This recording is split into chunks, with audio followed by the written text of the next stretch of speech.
नमस्कार, प्रणाम, आदाब, सत श्री अकाल। आज मेरा नया ऑफिस में वीडियो बना रहा हूँ। ये नया ऑफिस का ये पहला वीडियो है। आज थोड़ा सा शायद वीडियो लंबा हो जाए, लेकिन बहुत सारी मसले पे हम बात करेंगे और कुछ डोमेस्टिक, कुछ जियो पॉलिटिक्स का ऊपर। पार्लियामेंट सेशन शुरू हुआ 28 तारीख से और कल जो फर्स्ट टर्म जो है ख़त्म हुआ। फिर 9 मार्च को जो सेकेंड चालू होगा, अप्रैल 3rd या 2 अप्रैल तक या 13 अप्रैल तक वो चलेगा बजट सेशन। इस सेशन में क्या हुआ, पार्लियामेंट सेशन शुरू होने से पहले 28 तारीख को हमने mother of all deals EU का साथ जो FTA साइन कर दिया।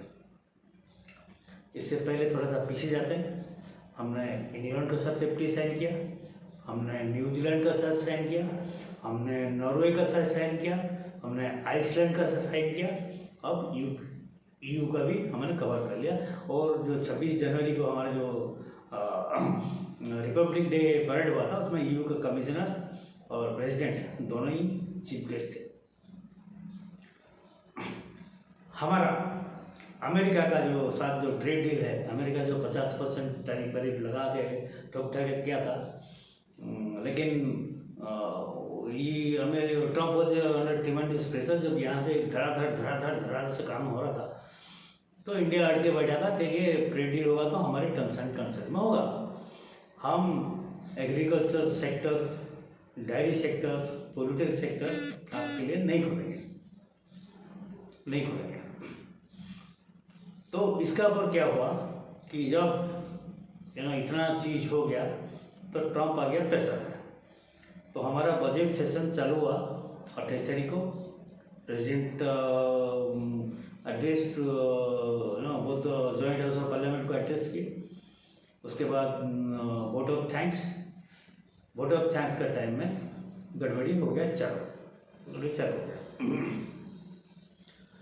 उसमें अपनी जो लीडर ऑफ अपोजिशन, जो बालक बुद्धि, सातिर बुद्धि, मंद बुद्धि, दो तीन सेंटर, इन्होंने एक पता नहीं कहाँ से एक कारवा बोल के मैकेर है, वहाँ से लाके कुछ एक्चुअली जो सब्जेक्ट है, सब्जेक्ट को जो सब्जेक्ट के लिए प्रिपेयर नहीं थे, तो उन्होंने इधर उल्टा से ब्ला करके बोले हमको कुछ बोलना है।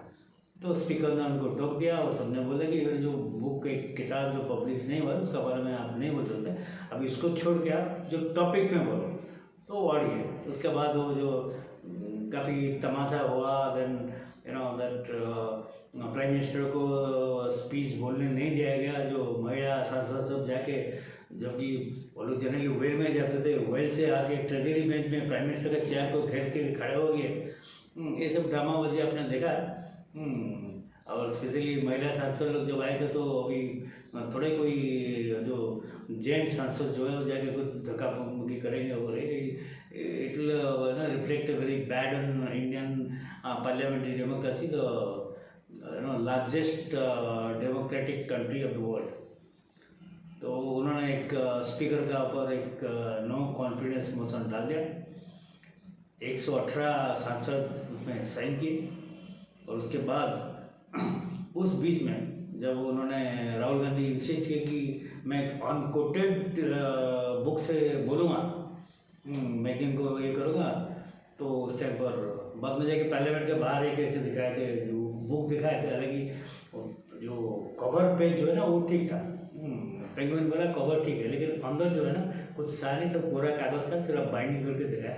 बोले इसको लेके मैं पार्लियामेंट में जाके स्पीकर को दे दूंगा और प्राइम मिनिस्टर को दे दूंगा। हालांकि वो बुक को कोई पता नहीं है। वैसे गालू मार दिए, बोले कि मैं अमेजन से बुक को मिला है। तब कि इमीडिएटली पेंगुइन जो पब्लिशर है उससे रिक्रूट आ गया, जनरल नवराना से भी ये आ गया, और अमेजन ने बोला कि सर ऐसा बुक तो हमको मिला ही नहीं है। हाँ, कवर वगैरह हम पहले से पब्लिश करते हैं ताकि जो टीजर वगैरह फिल्म होता है ना, ऐसा है एंड पब्लिक को इंटरेस्ट बढ़ाने के लिए करते हैं, और कुछ प्री ऑर्डर के लिए भी कर देते हैं। बुक आएगा तो पहले से एडवांस है बुक कर लो। तो ये है। तो उस टाइम पर जो गधे, सॉरी राहुल गांधी LOP, उसको मैं गधा बोलता हूँ जनरली, तो उन्हें वैसे भी गधा है, कुछ है नहीं है। 2004 या 5 बार सांसद बना है, लेकिन अभी तक जो 200 पेज का जो रूल बुक है, पार्लियामेंट्री रूल बुक है, उसको उतना पढ़ा नहीं है, वो कुछ जानता नहीं है। इससे जो नीचे जूनियर जो सांसद है वो लोग आते हैं तो पहले रूल बुक को पढ़ते हैं, पढ़ने के बाद वो अपनी ये रखते हैं, क्वेश्चन आवर क्या है, जीरो आवर क्या है, सप्लीमेंट्री क्वेश्चन क्या है, सब लोग जानते हैं। लेकिन सिर्फ इस गधा राहुल गांधी को छोड़कर पार्लियामेंट के बाहर बड़ा अच्छा भाषण देता है, ऐसा ऐसा ऐसा ऐसा करके ऐसा ऐसा चलता है। तो मतलब अबोध बुद्धि, बालक बुद्धि, मंद बुद्धि, और खाता भी है पार्लियामेंट का अंदर। उसने इतना उसका पिटाई होता है ना, निशिकांत दुबे जैसा आदमी, निशिकांत दुबे निकला, बोला कि मैं तो किताब मेरा पास है, बहुत सारी किताब, वो बहुत सारी किताब को ऑथेंटिकेट करके मैं बोलूँगा, किताब लेके आओ, 150 किताबें पार्लियामेंट में लेके आओ, नेहरू गांधी खानदान के बारे में सारी चीज़ खोल के रख दिया। सो सारे कांग्रेस क्या, ये जो राहुल गांधी पहले सब भागे, और सदन छोड़ के भागे, सारा पिटाई होगा तो कहीं गाल वाल में कहीं चोट पोट लग जाए, पूरा मुक्का मुक्की तक जो गया था बात। तो कांग्रेस वाले बोले कि सदन चलने नहीं दिए, ऐसे बाद में फिर 2 दिन करीब हुआ, बजट का पर डिस्कस हो रहा। जब बजट का पर डिस्कशन हुआ, राहुल गांधी बोल रहे थे मुझे बोलने नहीं दिया यार, तो उन्होंने बोला बजट के बारे में बोलो। बीच में जब नो कॉन्फिडेंस मोशन आया, उन्होंने किसी ने देखा नहीं है उसको, जो 2025 के डेट के साइन करके दिया है। हालांकि Om Birla was very gentleman, उन्होंने गलती से हो गया होगा, उसको खारिज मत करो, उसको रजिस्टर कर दो, नो कॉन्फिडेंस हो जाए, हम उसको फेस करेंगे। और लेकिन जब तक मोशन ये हो कि डिस्मिस नहीं होता है, मैं पार्लियामेंट में चेयर में नहीं बैठूँगा। तो बाद में जो सीनियर ये है, जैसे कि संजय राय है, जगदीप पाल है, ये सब जो सीनियर मेंबर है, they used to preside and run the house very smoothly, because they are very senior, they are thorough with the rules and regulation. और ऐसे किसी को चेयर में बैठाया ऐसे नहीं है, सब लोग को पता है कि इनको रूल्स रेगुलेशन पता है, ऐसे लोगों को बैठाते हैं चेयर में, जो कि हाउस को कंट्रोल कर सके।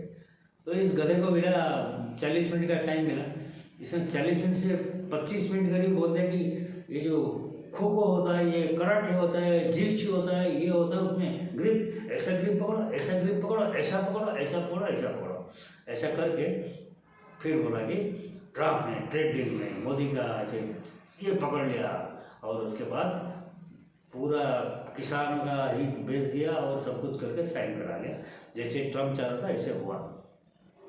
वो बोल बाल के वो तो निकल गया। बाद में शिवराज सिंह चौहान जी का भी स्टेटमेंट आया, पीयूष गोयल भी अपना दिए ट्रेड डील के बारे में। और ट्रेड डील के बारे में एक्चुअली मैं भी जानता हूँ बहुत सारी चीज़। ये ट्रेड डील ट्रम्प ने क्यों सर्जियो गोर को भेजा एम्बेसडर बना के, उनको बहुत प्रेशर था कि कैसे ना कैसे वो ट्रेड डील को हम कैसे करो। और उसके बाद मार्क रूबियो का भी प्रेशर ट्रम्प का ऊपर रहा, क्योंकि अजीत डोभाल ने बोल दिया तो देखो हम तो ट्रेड डील हमारा कंडीशन में टर्म्स एंड कंडीशन साइन नहीं करेंगे, विल वेट, हम 2 साल वो इंतजार करेंगे, ट्रम्प को जाने दो, उसके बाद हम सोचेंगे, नेक्स्ट गवर्नमेंट आने तो उसका सोचेंगे। अभी ट्रम्प का मिड टर्म में अगर रिपब्लिकन के जो पार्टी का जो कुछ उल्टा सीधा होगा इसका, तो उसके बारे में इम्पीचमेंट आ जाएगा। और बाद में अमेरिका में इन्फ्लेशन इतना ज़्यादा है, आज तक कभी रिकॉर्ड में नहीं हुआ था, तो उसको भी ट्रम्प को बहुत प्रेशर लगा, मतलब इसलिए मोदी से पंगा लेके बहुत बड़ा गलती कर दिया। और वो मोदी को बार बार फ़ोन करता है, मोदी को फ़ोन उठाता नहीं क्या करें। तो फाइनली सर्वे जो है जो एम्बेसडर बन गए हैं, उन्होंने एक रिक्वेस्ट किया मोदी को, मैंने कुछ कर दो उसको, कैसे ना कैसे छूटा दो बस, बोले कि कुछ डिक्लेयर कर दो, डील विल साइन हो ना हो तो डिक्लेयर कर दो। तो मोदी ने बोला कि ठीक है, उसको थोड़ा टैरिफ बढ़ा दो। तो फटाफट ट्रम्प ने इमीडिएटली बजट सेशन चालू हुआ था, बोला कि मैं टैरिफ को टोटली जो 50% से घटा के 18% कर दिया है।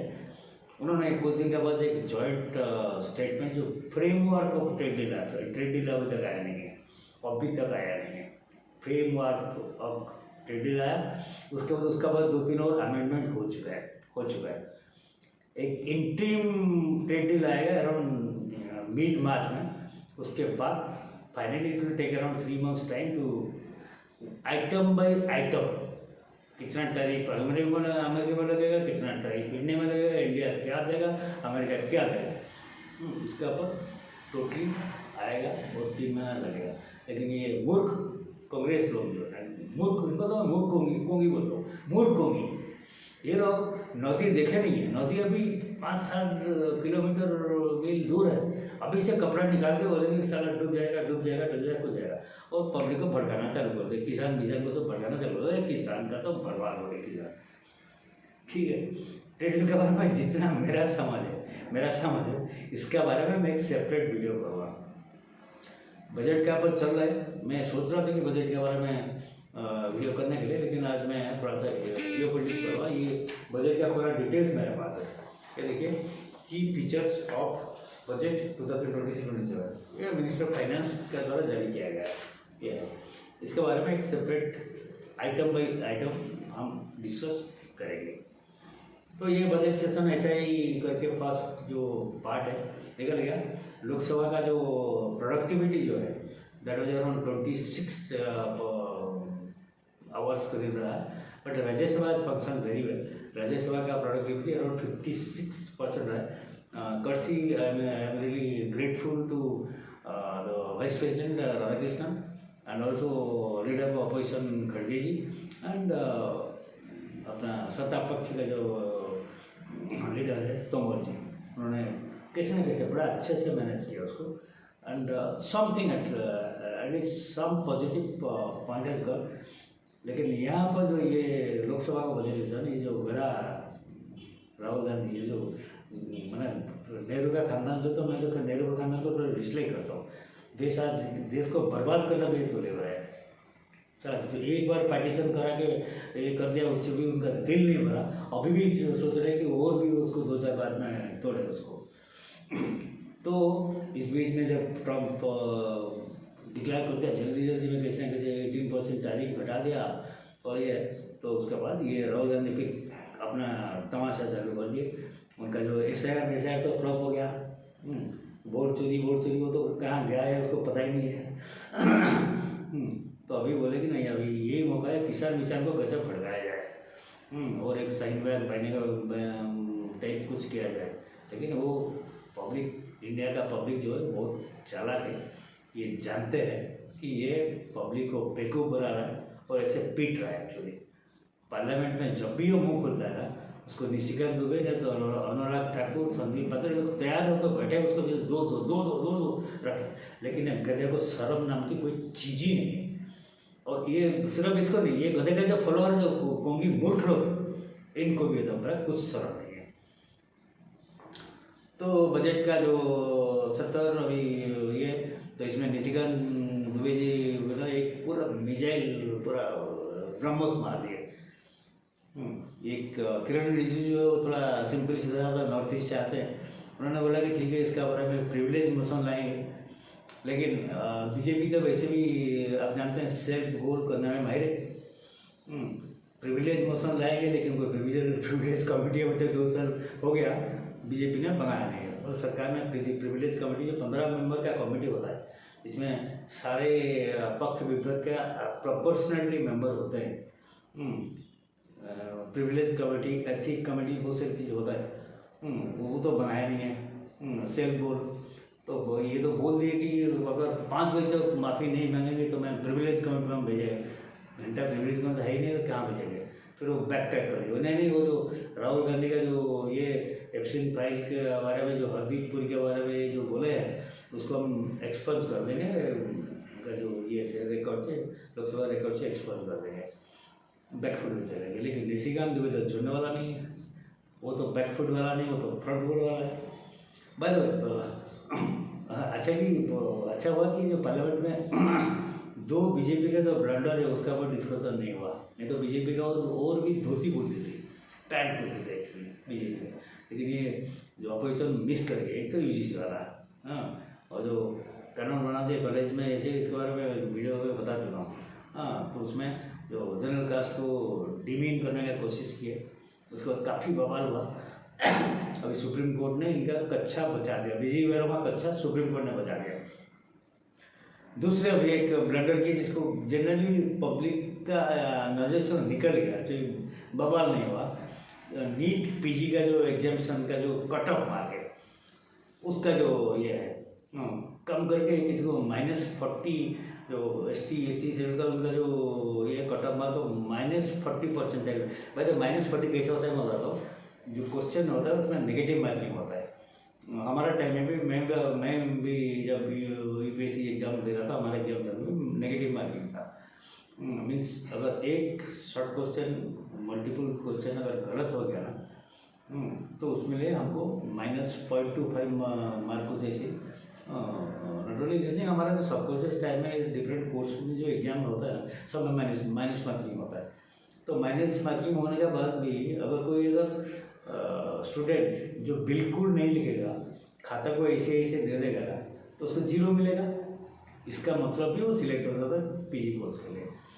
नॉट सर मैं बता रहा हूँ, अगर टाइम मिलेगा तो इसका पर डिटेल वीडियो करूँगा, कौन सा यूनिवर्सिटी में कौन से अपना मेडिकल कॉलेज में किसी ने ले गए। गवर्नमेंट का स्टार्ट था कि बहुत सीट खाली जा रहा था, हम इतना पैसा इन्वेस्ट करके प्रोफेसर ऑफिसर नियुक्त करके किए, खाली जा रहा था, इसलिए हमने कम करके जो सीट बढ़ा, हालांकि उन्होंने बढ़ाया था। इस गवर्नमेंट ने MBBS का भी सीट बढ़ाया था और PG का भी सीट बढ़ाया था।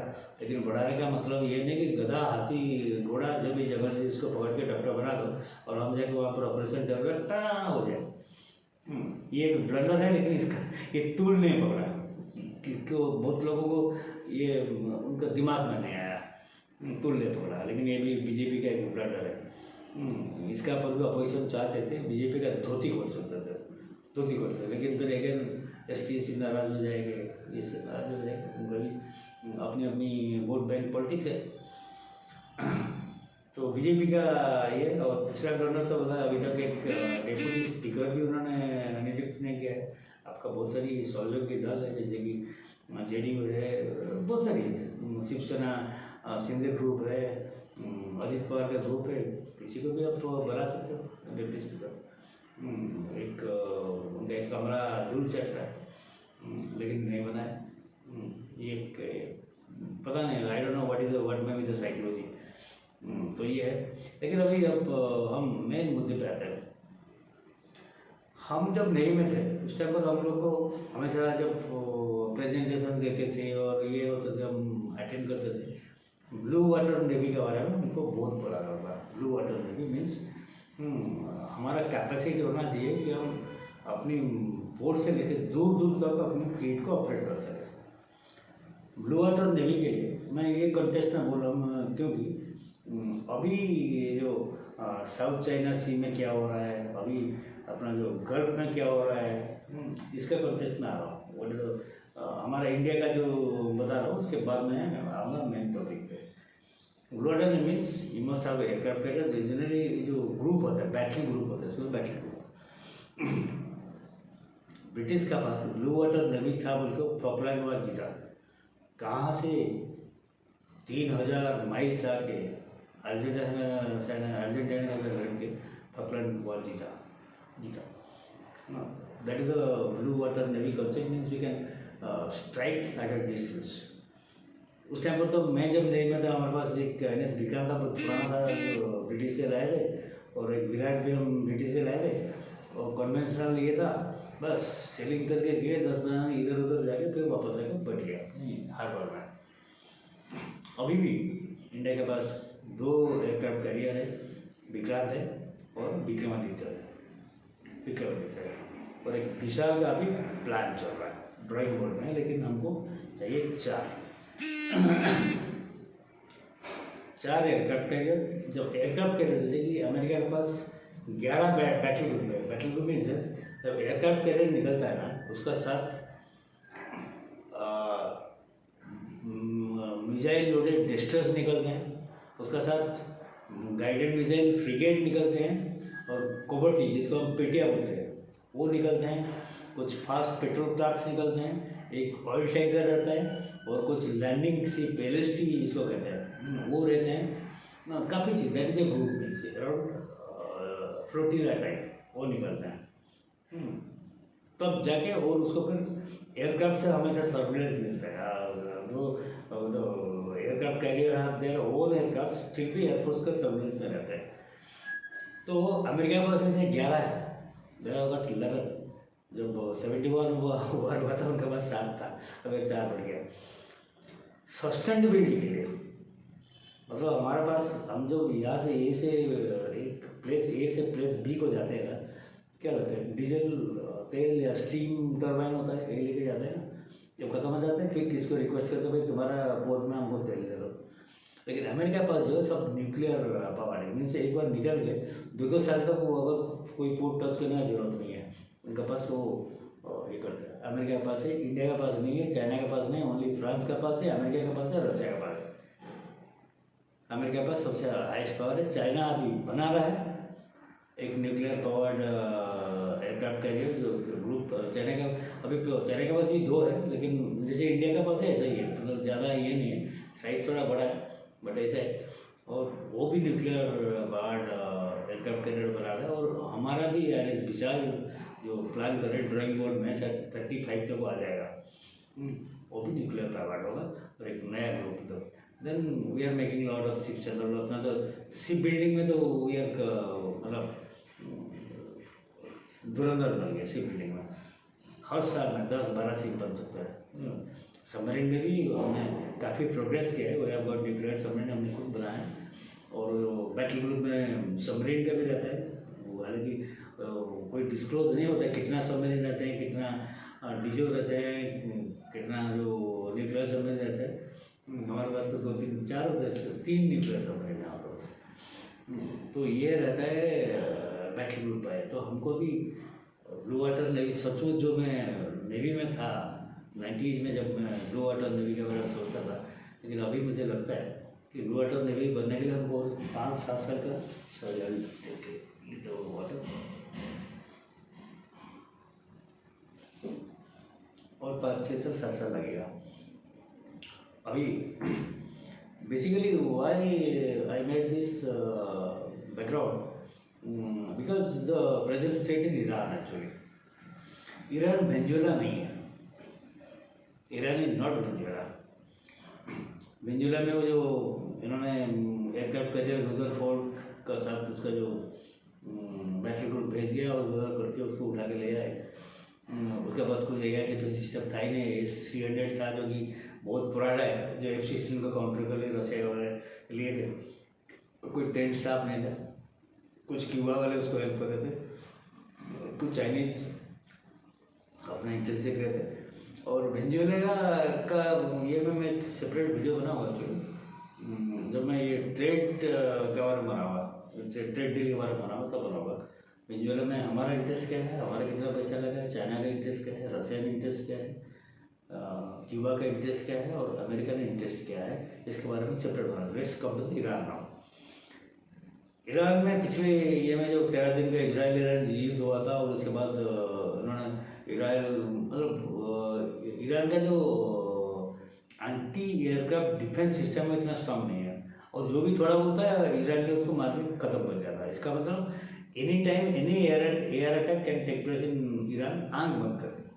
उसके बाद जो भी उनका जो 2 न्यूक्लियर साइट थे एहसान और नटाज, उसको भी इजराइल ने मार के छत्ती उड़ा दी थी।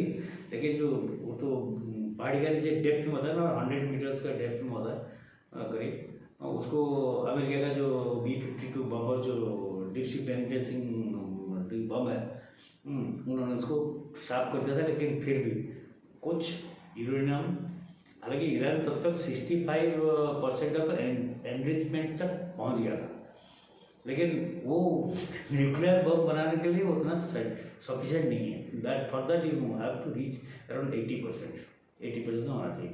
हाँ, लेकिन वो तेज़ी से बढ़ रहा था। तो ऑब्वियसली सब गल्फ कंट्री सबको थ्रेट है ना, मतलब न्यूक्लियर बम आजू बाजू में आ गया तो सबको डर लगता है, सबको डर लगता है। तो इसलिए जो उन्होंने तोड़ताड़ किया था, फिर सैटेलाइट पिक्चर आया कि ईरान फिर उसको बिल्टअप करना शुरू किया है, फिर उसको कवर कर दिया सैटेलाइट को धीरे धीरे। और उसमें अराउंड ये major portion of the uranium वो suppose to be missing from there. मतलब जो अमेरिका का स्ट्राइक से पहले उन्होंने कैसे कैसे सुड़ंग बड़ंग करके निकाल लिए थे, लेकिन वो भी खतरा है क्योंकि जो यूरेनियम उन्होंने निकाल लिया था that is a danger for डाटी बम। डाटी बम का मतलब है कि वो जो हिरोशिमा नागासाकी नहीं होगा, लेकिन रेडिएशन तो जाएगा ना। अगर कोई फोड़ दिया तो एक ड्रोन में जाएगा कि उधर 1 किलो भी यूरेनियम कहीं पर फेंक दिया तो एटलीस्ट अब 200-500 मीटर तक तो रेडिएशन जाएगा ना, जाएगा ना। उसको कहते हैं डाटी बम, डाटी बम। तो अभी अमेरिका बोलता है कि बोला ठीक है तुम टोटली न्यूक्लियर जो प्रोग्राम टोटली बंद कर दो। ये बोलते हम तो पावर के लिए कर रहे हैं। तो शायद अभी 2-3 बार ओमान में उनका बातचीत चल रहा है, अमेरिका इस साइड भी प्रेशर कर रहे हैं। ईरान गिरा हुआ एक्चुअली, अमेरिका का बेस जोर्डान में है, बहरीन में है, तो कतार में है, इराक में है, इसके सारे ये है। लेकिन ईरान का पास एक स्ट्रॉन्ग जो मिलिट्री फोर्स है, जैसे कि it not possible that you suddenly air मतलब हवाई जहाज से जो पैरा कमांडो जैसे वेनेजुएला में लैंड किया और फटाफट काम कर निकले, जैसे ईरान में नहीं। दे आर वेरी जो रिवोल्यूशनरी गार्ड करते हैं, they are very trained person, they are weak है। ईरान को हराने के लिए आपको जाके वहाँ पर लैंड बैटल करना पड़ेगा, जो अमेरिका का दम नहीं है। America will never take a risk of land battle, उन्होंने पहले देख चुका है, तो वेनेजुएला नहीं है। तो ईरान बोलता है कि ठीक है अब तुम्हारा एयर सिक्योरिटी है, तुम मिसाइल मार गया, लेकिन आओगे तो यहीं पर ना लड़ाई के लिए आओगे ना। तो इसलिए ईरान भी स्ट्रिक्टली बोला मैं नहीं करूँगा, अमेरिका बात मैं नहीं सुनूंगा। अमेरिका फिर पहले जैसे साउथ चाइना सी अब्राहम लिंकन को लेके बैटल ग्रुप को लेके छोड़ दिया था। इसके बाद जो वेनेजुएला के साइड में जो घूम रहा था रुदरफोर्ड जो फोर्ट, हाँ उसका जो बैटल ग्रुप है उसको लेके अभी 2 बैटल ग्रुप गल्फ में तैनात कर दिया है। ईरान बोलते हैं मैं जो स्टेट ऑफ हॉर्मुज जो है ना वो बहुत इम्पोर्टेंट है। सारा वर्ल्ड का जो तेल सप्लाई है, इंडिया भी डिपेंड करता है, चाइना भी डिपेंड करता है, पाकिस्तान भी डिपेंड करता है उसका ऊपर। उसका वो जो नॉर्थ साइड है वो ईरान का कंट्रोल में है, जो साउथ है वो ओमान का कंट्रोल में है, ओमान का कंट्रोल में है। ओमान भी कुछ तेल प्रोड्यूस करता है। मैंने ओमान में था 1.5 साल रहा, मैं देखा है सब कुछ। तो ईरान बोलता है कि मैं इसको पहले चुप करूँगा, बंद करूँगा। तो नॉट ओनली तेल, इवन अपना जो कोई भी इस साइड का ट्रेड जब सेंट्रल एशिया में जाएगा ना, उससे अपने जाके वहाँ से मेडिटेरियन में निकल के जाएगा ना, जो कजाकिस्तान तजिकिस्तान जो है, नहीं तो ईरान से इधर जो हमने बनाया था जो छबार पोर्ट जिसमें 2 टर्मिनल हम अभी भी ऑपरेट कर रहे हैं। 26 अप्रैल तक का उनका एग्जाम्शन है, 26 अप्रैल के बाद सैंक्शन है। अभी तक पता नहीं हम लोग हटेंगे क्या जाएगा, हालांकि हमने बहुत हेवीली उसमें इन्वेस्ट कर रखा है, अराउंड $110 बिलियन हमने वहाँ पर इन्वेस्ट कर रखा है। और उसमें से हम अफगानिस्तान होकर सेंट्रल एशिया तक जाते हैं। इसके भरोसे में हमने क्या सेंट्रल एशिया से हमारा जो एक एयरबेस था उसका जो लीज खत्म हुआ, उसके बाद उसको हम रिन्यू नहीं किए। तजिकिस्तान में या उज्बेकिस्तान में गए था, उसको हमने शिफ्ट करके बैक करिए अफगानिस्तान बरग्राम में हमने ले लिया, उसको शिफ्ट कर लिया। लेकिन ये सीक्रेट है, किसी को पता नहीं है, ओनली वेरी फ्यू पीपल जो मिलिट्री ये में स्टडीज जानते हैं उनको पता है। अफगानिस्तान हमको पूरा सपोर्ट दे रहा है, and with that base we are also जो अपना जो मेडिसिन जो हम अफगानिस्तान देते हैं उसमें फ्री में देते हैं। इसके लिए आपको चबार पोर्ट की बहुत ज़रूरत है, लेकिन अभी वो अनसर्टेनिटी में आ गया है because of this Iran and ये कभी अगर इनका कोई सेटलमेंट निकल जाता है तो चबार पोर्ट में अगर ईरान का सैंक्शन निकल जाता है, वो सैंक्शन लगा दिया, कोई डील करेगा 25% टैरिफ। तो अभी चाइना तो मेजर ईरान जो ऑयल का परचेज तो चाइना है, चाइना अभी 35% अमेरिकन टैरिफ, तो ईरान के लिए और 25% दे रहा है। तो ये फिर चाइना भी अपनी टाइट कर रखा है, जो रेयर अर्थ जो अमेरिका को जरूरत है जो चाइना से मिलता है उसको भी वो टाइट कर रखा है। ये सब जियोपॉलिटिक्स चलता रहता है। तो अभी वही अगर वो कर लेगा तो सब टोटली वर्ल्ड का इकोनॉमी जो ना वो डमाडोल हो जाएगा। तो अभी ईरान का पास ही has got lot of missiles and drones. Turkey का ड्रोन है, खुद भी ईरान ने very strong country drone making by the way. Turkey से टेक्नोलॉजी लिया है भाई, और नॉर्थ कोरिया से लिया है। हाँ, नॉर्थ कोरिया से लिया है, चाइना भी उनको हेल्प किया है। तो they have plenty of missiles and drones in the Arsenal. लेकिन वो मतलब जमीन का ऊपर तो नहीं रखे हैं ना, वो कहाँ रखे किसी को पता नहीं है। अमेरिका को पता नहीं होगा, नहीं होगा। तो अमेरिका अगर अटैक करता है इनिशियली थोड़ा बहुत ब्लैक ब्लैक कर लेगा, लेकिन उसका भी जो फ्लीट होगा है अमेरिका का पास, शायद इजराइल का माफी और जैसे इंडिया का हमारे पास जो एयर डिफेंस सिस्टम, इजराइल के पास जो आयरन डोम है कि हमारे पास जो है, उसका पास अमेरिका पास इतना नहीं है। I don't think so. जो हार्पुन पार्पुन जो है हेरात वगैरह है, ये टोटली देखा गया है कि that is not that good at that. इसलिए अमेरिका भी डरता है, इसलिए वो प्रेशर डालता है, ये जांच कर दो, इधर 2-4 मिसाइल डिस्टर रख दो, इधर थोड़ा मूवमेंट कर दो, तो ईरान दब जाएगा। तो शायद मेरे को लग रहा है कि कुछ एक डील हो सकता है, और होगा तो इंडिया के लिए अच्छा होगा, सबके लिए अच्छा होगा। डील हो सकता है कि भाई तुम हमारा जो न्यूक्लियर बम बनाने का जो एनरिचमेंट का जो लेवल है अराउंड 80% जो है वहाँ तक नहीं करो, 65-70 में रुको, इतना में रुको। और हमारा न्यूक्लियर ऑब्जर्वर, इंटरनेशनल ऑब्जर्वर रहेंगे, वो चेक करेगा उतना बनेगा। तुम्हारा पार के लिए कितना चाहिए, उतना तो चाहिए, तो उतना बनाओ। इतना तक परमिशन हो सकता है, दैट इज माई असेसमेंट। लेकिन मैं आई एम नॉट श्योर। बाकी बांग्लादेश में BNP गवर्नमेंट तारिक रहमान, उन्होंने मैसिव मैंडेट में जीता है, 212 सीट, कुछ कम नहीं है, आउट ऑफ 299। उनका पास पार्लियामेंट में 350 सीट है, एक 300 में इलेक्शन होता है, 50 लेडीज़ महिला नॉमिनेटेड सांसद होते हैं, लेकिन 64% 68% वोट मैसिव।